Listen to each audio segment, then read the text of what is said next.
revenir un peu sur Terre. À Vendeuvre-les-Nancy, à la rencontre d'un collectionneur, Giovanni Zingo. Passionné par les minéraux, les fossiles, il possède l'une des plus fabuleuses collections privées de France. C'est le premier épisode de notre série Passion Collection, signé Franck Gay et Olivier Bouillon.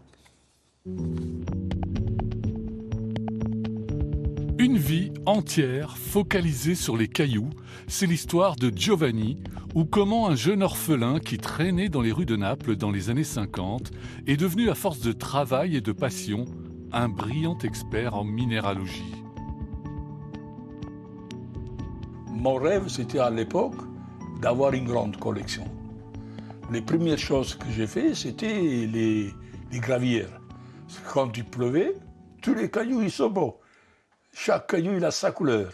Et après, quand l'eau est séchée, le caillou c'était un galet sans aucune expression.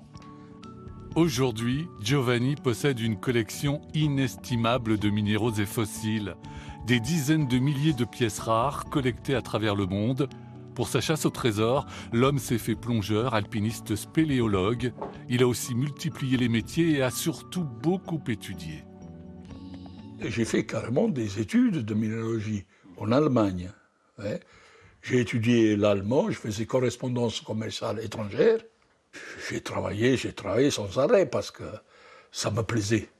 Connaître un minéral dans toutes les formes et dans sa profondeur, dans son âme, parce qu'un minéral, il y a l'intrinsèque et l'extrinsèque. Pour percer les mystères d'un minéral et remonter des centaines de millions d'années d'histoire de la Terre, l'Université de Lorraine a fait appel il y a une trentaine d'années à Giovanni l'expert, devenu conservateur et consultant à l'École nationale supérieure de géologie. Ici, c'est mon laboratoire de minéralogie et il me sert cet endroit pour préparer les minéraux, soit les minéraux qui vont en vitrine pour le musée, soit les minéraux pour tout le monde, pour les étudiants, pour des amateurs. Giovanni a cédé une très grande partie de sa collection à l'école d'ingénieurs. En échange, il demandait depuis plusieurs années la réalisation d'un véritable espace muséographique. C'est en cours, depuis peu, grâce au coup de pouce de la ville de Vendeuvre-les-Nancy. L'étudiant, il a tout à sa disposition. Soit le didactique, ça veut dire le minéral dans la main, pour pouvoir l'étudier et le travailler, le couper en morceaux, le polir, faire la poudre, faire n'importe quoi. Et après, il y a le contexte minéralogique, le contexte muséologique. Ça, il sera à disposition des visiteurs aussi.